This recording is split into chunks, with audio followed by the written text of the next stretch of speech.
கிறிஸ்மஸ்க்கு நியூ இயர்க்கு உங்கள் ஃப்ரெண்ட்ஸ்க்கு கிஃப்ட் பண்ணுவாங்க பாருங்க. இது கூட இல்லை, கூடைக்குள்ள பாருங்க டாய் பவுடர் வச்சிருக்கேன். நான் ஏன் கூடையில் காட்டணும்னா அவ்வளோ சின்னதாக இருக்குது பாருங்க. இந்த மாதிரி தான் எடுக்கணும். டாய் பவுடர்லாம் இந்த மாதிரி சைஸில் தான் இருக்கணும். ஆக்சுவலாக 35 டேஸ் ஆச்சு. இந்த கூடையே இதுக்கு பெருசாக தான் இருக்குங்க. வேணா அந்த கூடையை உங்களுக்கு சேர்ந்து தரேன் கிஃப்ட்டுக்கு, என்ன எடுத்துக்கோங்க. இது பார்த்தீங்கன்னா ஒரு டாய் பவுடரில் ஃபான் கலரில் இருக்க டாய் பவுடர். ரெட் கலர் நிறைய பேர் பார்த்துருப்பீங்க. இது ஃபான் கலரில் இருக்க டாய் பவுடர். ரொம்பவுமே சைஸ் சின்னது. சைஸ் பாருங்க எவ்வளோ சின்னதாக இருக்குன்னு. சின்னதாக இருக்கனால செல்ஃபீலாம் பண்ணணும் அப்படின்னு நினைக்காதீங்க. செல்ஃபீடு தானாக செல்ஃபீட் ஆகிக்கும்.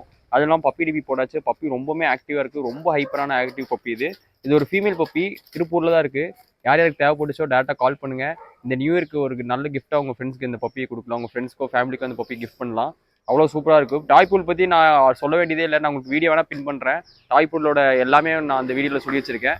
இந்த ஸ்பெஷல் அக்கேஷனில் இந்த மாதிரி ஒரு பப்பி வாங்கி கொடுங்க. அது ரொம்பவுமே சூப்பராக இருக்கும். அதெல்லாம் இந்த பப்பி வந்து எங்கே வேணாலும் கூட்டிகிட்டு போய்க்கலாம். தேவையான கான்டாக்ட் பண்ணுங்கள். திருப்பூரில் தான் இருக்குது. சீக்கிரம் கால் பண்ணுங்கள். ஒரே ஒரு பப்பி தான் இருக்குது. அப்புறம் முடிஞ்சதுக்கப்புறம் கேட்காதீங்க, அப்புறம் கிடைக்காது. தேங்க்யூ.